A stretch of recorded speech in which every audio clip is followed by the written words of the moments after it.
बहुत बहुत नमस्कार दोस्तों। आपका दोस्त यश सिंह बोल रहा हूँ। दोस्तों मैं आशा करता हूँ आप सभी बहुत अच्छे होंगे। दोस्तों आपने तो पढ़ ही लिया होगा कि क्या मोदी ने फंसा दिया भारत को हसीना मामले में। तो दोस्तों क्या मोदी ने भारत को फंसा दिया है शेख हसीना के मामले में भारत को। इस चीज़ पर हम इस टॉपिक पर बिल्कुल जो है आपसे विचार विमर्श करेंगे और बताएंगे कैसे मोदी ने फंसा दिया है आपके देश भारतवर्ष को शेख हसीना मामले में।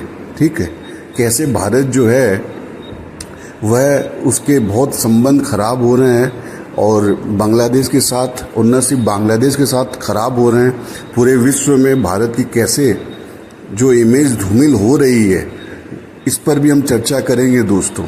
लेकिन इस मामले को चर्चा करने के पहले सबसे पहले हम बात करते हैं कि मोदी के 2014 में आने के बाद से भारतवर्ष की क्या पकड़ रही है।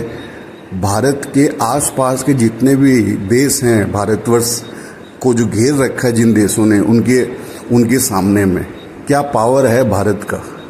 दोस्तों मैंने पहले भी अपने कई वीडियोस में आपके साथ में डिस्कस किया है, तो उसे बहुत शॉर्ट तरीके से थोड़ा डिस्कस करेंगे इस मामले को कि भारत की क्या इमेज और क्या पावर, क्या ग्रिप बची है आसपास के अपने पड़ोसी मुल्कों पर, देशों पर। आपको पता है पाकिस्तान के ऊपर तो वैसे ही कोई भारतवर्ष की कभी से कोई ग्रिप रही नहीं है, क्योंकि पाकिस्तान कभी अमेरिका के साथ जुड़ जाता है, कभी चीन के साथ जुड़ जाता है। ठीक है, और ये चीन हो चाहे अमेरिका हो, दोनों ही शक्तियां भारत को डिस्टर्ब करने में लगी रहती है पाकिस्तान को यूज़ करके। रही बात अफ़गानिस्तान की, तो आप देख ही रहे हैं कि अफ़गानिस्तान जो पहले भारत को अपना मित्र मुल्क मानता था,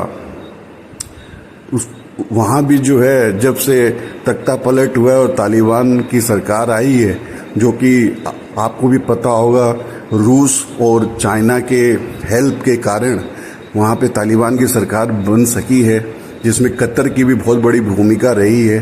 तो ये सब जो देश हैं, रूस हो, चीन हो, कतर हो, ये सब जो है स्पेशली जो है चीन के गाइडेंस के अंतर्गत ये तालिबान का जो उसकी सत्ता कायम हुई है अफ़गानिस्तान में, तो ऑब्वियस है कि वो भारत के ऑपोजिट पावर सेक्टर का देश है, ऑपोजिट पावर का देश है भारत से। तो इसलिए अफ़गानिस्तान में भी जो है पकड़ बिल्कुल रही नहीं है भारतवर्ष की। इसी तरह आप बात कर लीजिए पास में बर्मा और म्यांमार में जो तख्ता पलट कर दिया चीन ने वहाँ की सेनाओं के साथ मिलकर, तो पता ही है भारत कुछ कर नहीं सका।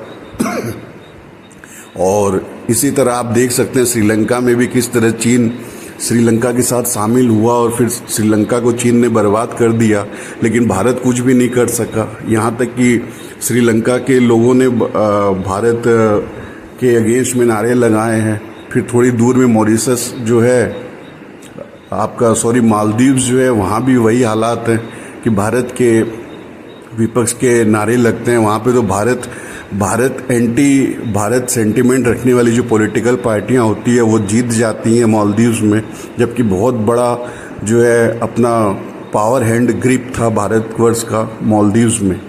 इसी तरह नेपाल को आप देख लीजिए, वहाँ भी पूरी की पूरी जो कम्युनिस्ट जो है वहाँ की सरकारी ताकत वो अभी चीन से पूरी मिली हुई, और चीन तो पूरी तरीके से वहाँ पे अपनी सत्ता कायम कर चुका है नेपाल पर। और इसी तरह आप देख लीजिए चारों तरफ यही हाल चाल है भारतवर्ष के, जो कभी अपर हैंड रखता था इन देशों में, अपने पड़ोसी मुल्कों में। तो ये तो हुई मोदी सरकार के आने के बाद भारत के हालात इन अपने पड़ोसी मुल्कों पर इन पड़ोसी मुल्कों पर क्या भारत की इतनी पकड़ रही है, वो तो मैंने आपको बता ही दिया, ये आपको भी दिख ही रहा होगा दोस्तों।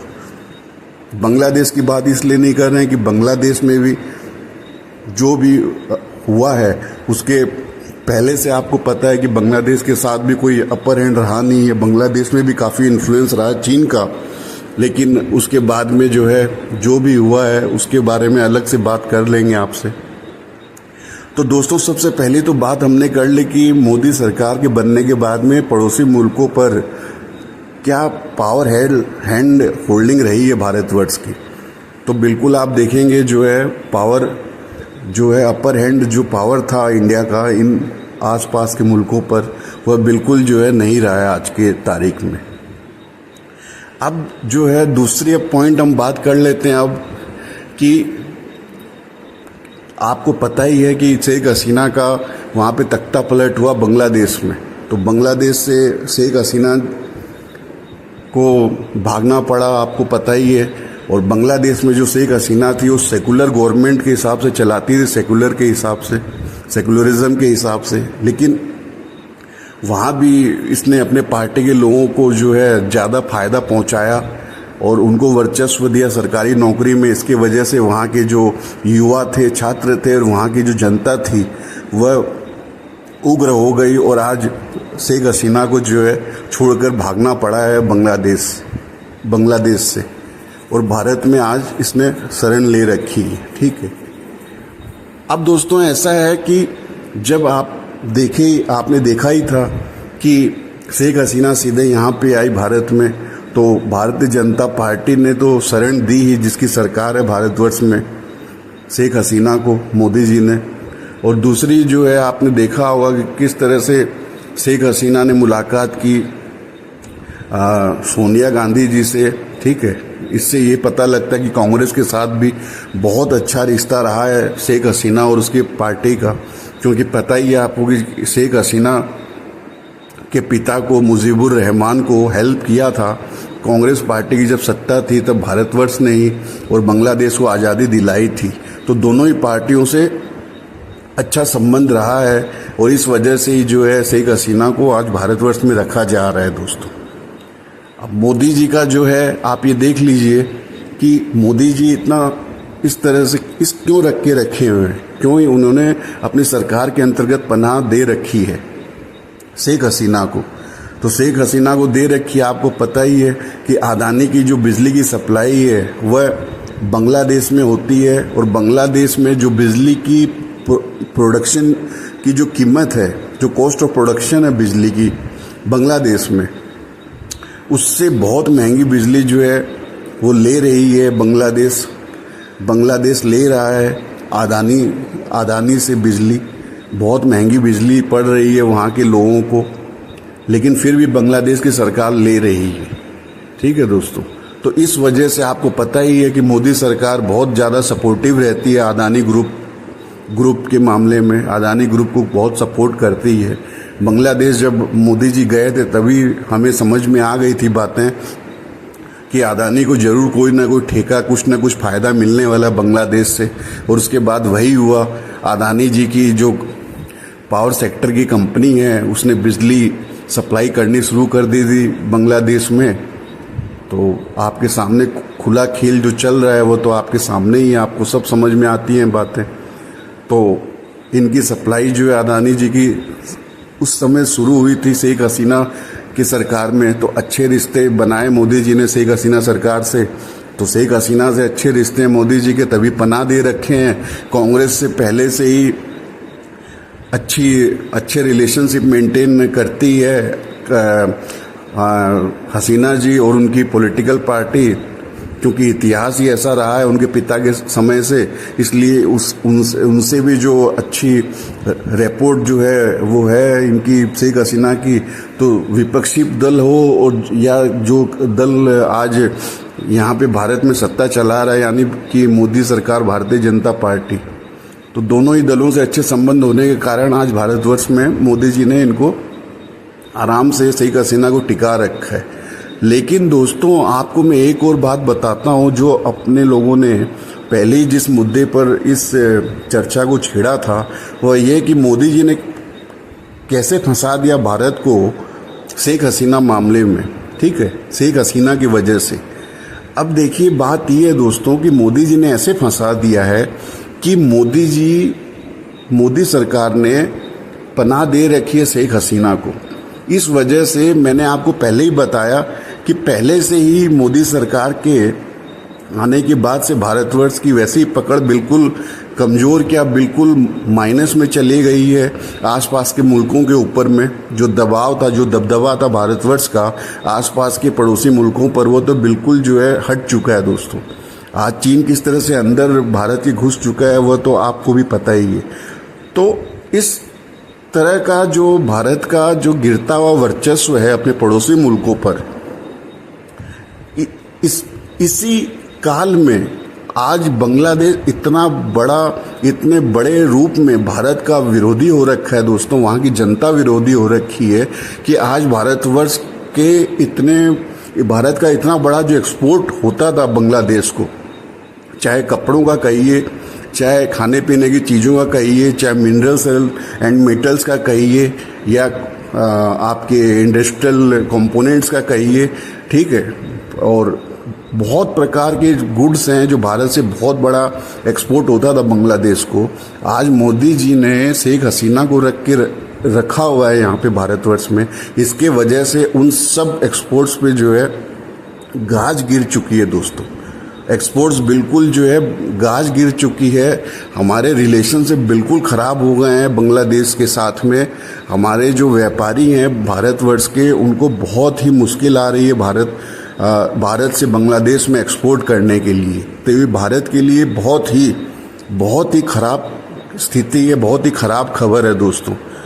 आपको पता है कि भारत का इंपोर्ट ज़्यादा है और एक्सपोर्ट कम है, इसके बावजूद भी बांग्लादेश एक ऐसा देश था भारतवर्ष के पास के साथ में जिसका जो है बैलेंस ऑफ पेमेंट, यानी कि एक्सपोर्ट्स ज़्यादा थे भारतवर्ष से कंपेयर टू इंपोर्ट से। अब जिस कंट्री को हम इतना बड़ा एक्सपोर्ट करते थे बांग्लादेश को, आज इतना बड़ा धंधे पर डेंट पड़ा है भारतवर्ष के कि जिसकी कल्पना करना भी मुश्किल है दोस्तों। आने वाले समय में जब डेटा आएंगे तब आप जो है अपना सिर पकड़ के बैठ जाएंगे दोस्तों। तो मैं इसी बात पर कह रहा हूँ कि मोदी जी ने फंसा दिया शेख हसीना के मामले में, क्योंकि अदानी जी जो है वह एक्सपोर्ट करते हैं बिजली, और वह बिजली का एक्सपोर्ट जो है आज भी कायम है उनका, ठीक है। आज भी जो है अदानी जी एक्सपोर्ट कर रहे हैं बिजली बांग्लादेश को, और शेख हसीना के ही अपने जो है ऐसे लोग हैं जो आज भी वहाँ पे बांग्लादेश के पावर सेक्टर पे काबिज हैं, जो आज भी बिजली जो है वो आने दे रहे हैं, यानी कि इंपोर्ट कर रहे हैं अदानी ग्रुप से, ठीक है। और इस वजह से मोदी जी ने इनको, शेख हसीना को यहाँ पे रखा हुआ है भारतवर्ष में दोस्तों। अब इस वजह से मोदी जी की ये जो इनके शेख हसीना को जो यहाँ पे पनाह देने की ये जो कीमत है वो भारत के लोग इतनी बुरी तरीके से चुकाना पड़ रहा है, क्योंकि बांग्लादेश में बिल्कुल एंटी इंडिया सेंटीमेंट एकदम बहुत हायर लेवल पे दोस्तों। वहाँ की आम जनता, वहाँ की जो पॉलिटिकल पार्टियाँ जो बची है, वहाँ पर शेख हसीना की तो पॉलिटिकल पार्टी नहीं बची, जो पॉलिटिकल पार्टियाँ बची है वहाँ पर, और जनता वहाँ की, ठीक है, वह इतने ज़बरदस्त विरुद्ध में है भारतवर्ष के, क्योंकि भारत ने पनाह दे के रखा हुआ है शेख हसीना को। वह मांग कर रहे हैं वहाँ के लोग, वहाँ की जनता, कि शेख हसीना को वापस से बांग्लादेश भेजा जाए। तो बांग्लादेश तो भेज नहीं रहा है भारत, बल्कि उसने यहाँ रखा हुआ है, शेख हसीना को पनाह दे रखी है। इस वजह से इतना बड़ा भारत को डेंट लग रहा है, इंडियन सब कॉन्टिनेंट में इमेज ख़राब हो रही है, यहाँ के एक्सपोर्ट्स ख़राब हो रहे हैं, यहाँ के एक्सपोर्ट्स नहीं हो सक रहे हैं, यहाँ के जो रिलेशन से बिल्कुल ख़राब हो गए हैं, ठीक है दोस्तों। और वहाँ की जनता के सामने में इंडिया जो है बिल्कुल नेगेटिव इमेज में दोस्तों आज के डेट में। तो आप फाइनेंशियली कहिए या जियो पॉलिटिक्स के आधार पे कहिए, किसी भी प्रकार से देखिए आप, ये जो मोदी सरकार ने शेख हसीना को यहाँ पे पनाह दे रखा हुआ है, इसके वजह से इनको जो है, या मोदी जी के मित्रों को, ठीक है, जो अदानी समूह है उसे भले ही फ़ायदा पहुंच रहा हो वहाँ पर पावर सप्लाई करने की वजह से, लेकिन पूरे भारतवर्ष को जो है हर तरीके से डेंट लग रहा है और बहुत खामियाजा भुगतना पड़ रहा है।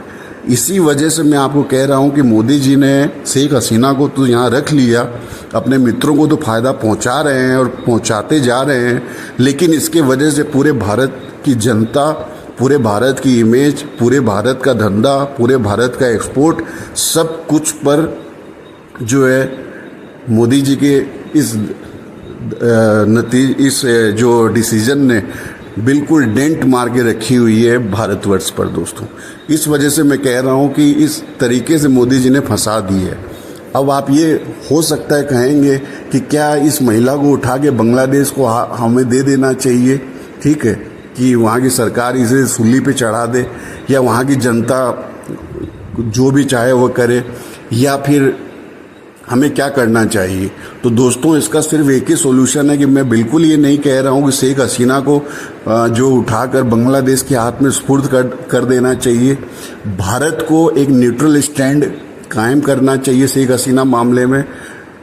मोदी सरकार को बिल्कुल जल्दी से जल्दी कि भारत की और छवि न खराब हो जाए, भारत के एक्सपोर्ट्स और बर्बाद ना हो जाए, ठीक है, इस चीज़ को मद्देनज़र रखते हुए शेख हसीना को कहना चाहिए कि भाई आप यहाँ से किसी भी यूरोपियन कंट्री या अमेरिका कहीं भी जाके, या फिर आप south American countries, central American countries, ठीक है, या बहुत सारे टैक्स हेवेंस हैं, वहाँ पे भी जा सकती हैं ये शेख हसीना जी, तो वहाँ चले जाइए। तो कहीं भी आप इतने दूर दूर के जो मुल्क हैं वहाँ चले जाइए और वहाँ पे पनाह लीजिए। इसलिए पनाह लीजिए क्योंकि जो भारत का जो रिलेशनशिप है वह बिल्कुल ख़राब हो रहा है। भारत को फाइनेंशियल जो है नुकसान उठाना पड़ रहा है। भारत का जियोपॉलिटिक्स में, इंडियन सब कॉन्टिनेंट में जो भारत की इमेज है वो बिल्कुल जो तहस नहस हो रही है आपको रखने की वजह से। तो इन सब वजह के कारण भारत की सरकार को, मोदी जी को, मोदी सरकार को यह बिल्कुल बनता है कि अब जल्द से जल्द शेख हसीना को भारत से विदा करें, ठीक है, और कहीं भी विदा करें दोस्तों। हम ये नहीं कह रहे हैं कि बांग्लादेश को उठा के दें या न दें, ये पर्सनल जो चॉइस है वो शेख हसीना जी की होनी चाहिए। लेकिन मैं बिल्कुल भारत की जनता की तरफ से, भारत के जो व्यवसायी हैं जो एक्सपोर्ट्स करते हैं बांग्लादेश को, ठीक है, और भारत के लोगों की तरफ से एक भारत के आम नागरिक की तरह जो है, न सिर्फ लीडर ऑफ अपोजिशन, न सिर्फ मेन जो अपोजिशन पार्टी है कांग्रेस, हाँ उसको कहूँगा, राहुल गांधी जी को कहूँगा, ठीक है, और पर्सनली भी जो है मैं उन तक अपना मैसेज पहुँचाऊँगा, राहुल गांधी जी तक भी, कि भारत की छवि को देखते हुए, भारत के लोगों के फ़ायदों को देखते हुए, भारत का बिजनेस का माहौल देखते हुए, भारत का जो जियोपॉलिटिकल जो स्ट्रेटेजी है उसको देखते हुए वह भी, यानी राहुल गांधी जी हों या मेन जो अपोजिशन पार्टी कांग्रेस वो हों, उनका दायित्व तो बनता है कि मोदी सरकार पे प्रेशर बनाकर जो है यह जो मामला है शेख हसीना वाला उसको जो है सॉल्व करें। शेख हसीना जी को किसी भी सेफ कंट्री में भेजें, या वो क्या चाहती है वो उनसे पूछ के वैसा उनके लिए इंतज़ाम कर दें, लेकिन उनको भारत से जो है विदा करें। इसी में भारत के लोगों की भलाई है। ओपोजिशन पार्टी जो मेन कांग्रेस ओपोजिशन पार्टी है उसकी भलाई है, बाकी भी सारी ओपोजिशन पार्टीज़ की भी भलाई है, चाहे तृणमूल कांग्रेस हो, चाहे समाजवादी पार्टी हो या आम आदमी पार्टी हो, और इसी में मोदी सरकार की भी भलाई है। क्योंकि दोस्तों आपको पता है कि देश की भलाई जो है उसी में ही सबकी भलाई होती है। तो इस चीज़ को गहराई से समझें, और आप भी सब जनता हैं, आप सब भी देश के नागरिक हैं, आप सब देश के मालिक हैं। तो दोस्तों आपको भी मेरी बात समझ में आई है तो कृपया इस मुद्दे को और भी शेयर करें, ठीक है। मेरी जो बात है वह सही लगी है तो उसको शेयर करें दोस्तों, और आपका क्या राय है, आपकी क्या कमेंट है वो भी बताएं दोस्तों। लेकिन इस मुद्दे का जो है हल निकालना बहुत ज़रूरी है आज भारतवर्ष के लिए दोस्तों। इसलिए मैं बार बार ये कह रहा हूँ आपको कि आप इस मुद्दे को सीरियसली लीजिए, भारत की सरकार तक इस मामले को बढ़ावा दीजिए, और भारत की सरकार को और अपोजिशन दल सबको ये बात समझनी चाहिए। बहुत इम्पोर्टेंट मैटर है आज की डेट में भारतवर्ष के लिए।